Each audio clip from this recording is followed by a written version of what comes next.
It was Estonia, Latvia, Lithuania who are the leading lights to push NATO, to encourage NATO to put Western troops into those Baltic states as a guarantor of their NATO Article 5 security. It is not unreasonable, therefore, that those nations on the front line, like Poland, have a significant voice. This isn't academic for them. Yeah. This is very, very. I mean, I think Jens Stoltenberg always has to play quite a careful line, doesn't he? You know, he represents NATO, and so I think has to be cautious what he says. And to my knowledge, President Putin has not changed his declared intent to secure the whole of Ukraine. Now, in practice, it's a wholly unrealistic proposition. We can all see that. My sense is he's just recording what is still the latest formal position by Russia. It may simply be that there's a mission to be addressed, and wanted to keep everyone on side with that mission. Speaking of which, a very important leader in the Western Alliance, Olaf Scholz, the Chancellor of Germany, he's been very categoric now that there will be no German supply of fighter planes to Ukraine. What do you make of that? Yeah, it's interesting, isn't it? You know, we've talked for quite some time about the pressure on Germany to agree to the provision of Leopard 2 tanks, which has now happened. And it's, you know, it's a kind of barometer, this kind of incremental provision of equipment to Ukraine. I have over the months tended to say that I think NATO have played a very smart game in terms of how they have ratcheted up the support to Ukraine. Increasingly, I'm of the view that they need to, and they should have by now, change their calculus. It feels early in the war where they're being very, very careful. I think that made sense, but we've seen that President Putin's threats don't amount to anything, and actually by being so incremental in the provision of equipment to Ukraine, all we're doing is tying Zelensky's hands behind his back. Right. So you'd argue then, would you, that Germany should do what they did over the Leopard tanks, and then resist and go slow, and then finally give way, although to a limited extent so far. They should provide those fighter planes, maybe to demonstrate to the Kremlin that they are fighting a losing war beyond dispute. Yes, and I'm not saying that it should be Germany that does it. I'm saying that that NATO nations, Western nations, should be providing those aircraft. And you know, there's big debate, wasn't there? We've got to have the tanks, and you get quite a clumsy conversation in some places that, you know, it's all about tanks. If we have tanks, we win. War isn't like that. War is about combinations. And tanks are important, and there's been an important breakthrough there. But Ukraine needs air defense. It's got it. It needs modern fighter aircraft. It hasn't got it. I mean, it's worth, you know, recording. If you take the US F-16 aircraft, I think probably the most ubiquitous Western aircraft in the world.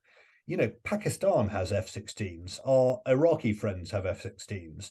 Ukraine is fighting on our behalf, but doesn't have those sort of aircraft. So, you know, Zelensky gets the tanks, and then quite rightly, quite understandably, then turns the next key, which is about aircraft. I think NATO could do some of those yards for President Zelensky. Yeah, and some experts, you'll know better than me, Rupert, they take the view that what Ukraine needs more than anything are longer range missiles to be able to strike Russian depots and their supply lines. Yeah, I mean, absolutely so. You know, again, it goes back to the arsenal. It's not about one thing; it's about combinations. And long-range missiles are they're a very potent element of modern warfare. Now, the Americans have provided their HIMARS long-range missiles, precision missiles. Other nations have provided similar weaponry. But to my knowledge, the Americans have not provided the longer range munitions to go with it. So HIMARS, whole range of munitions, they can go different distances. There has been, and one could argue in this guise, reasonably, some nervousness about providing very long range missiles that President Zelensky would use to strike into Crimea, fine, but also potentially deeper into Russia. Yeah, I'd love to get your thoughts on an argument relating to the way the balance of influence has shifted in the course of the Ukraine war.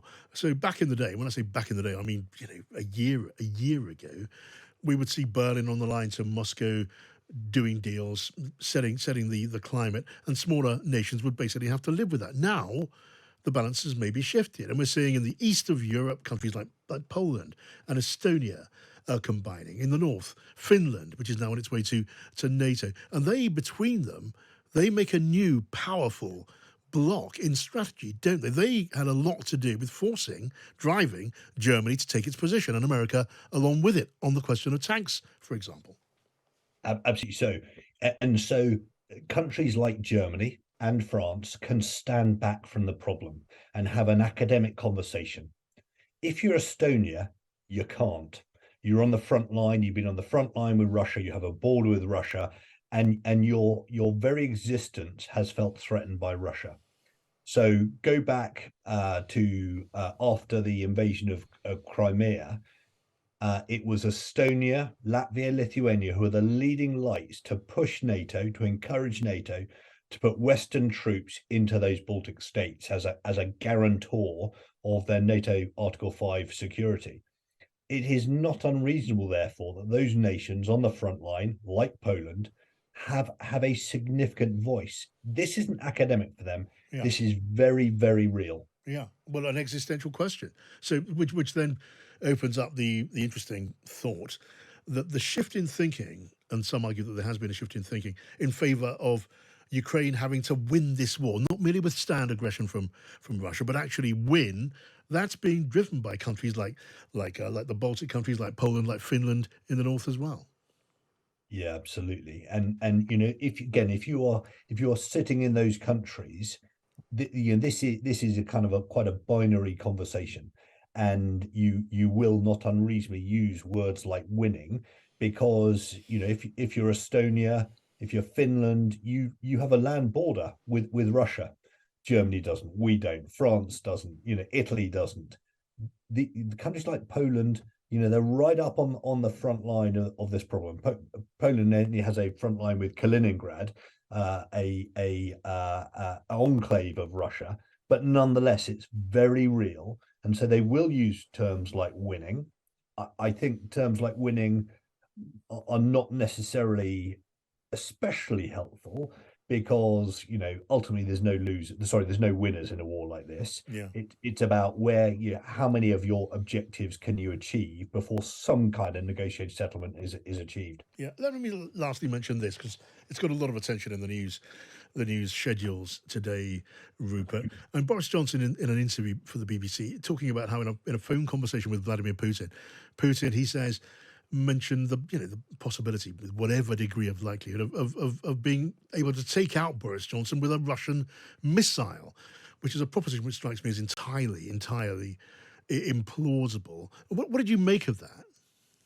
Well, as you say, the threat itself, entirely implausible.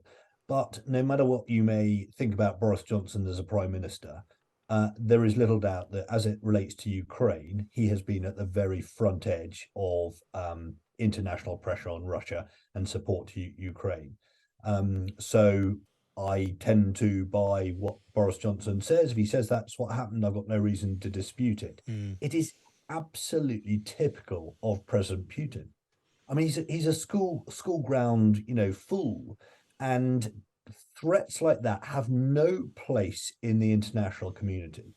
So when we then have conversations, about whether or not, Russia should be allowed to compete in the Olympics, whether they should, their athletes should be able to act as neutral athletes. For my taste, it's black and white. Russia have made themselves a pariah, and they should not be allowed back into the international community until they start behaving like so. A president making a threat like that on a diplomatic call is like something out of 200 years ago. Indeed.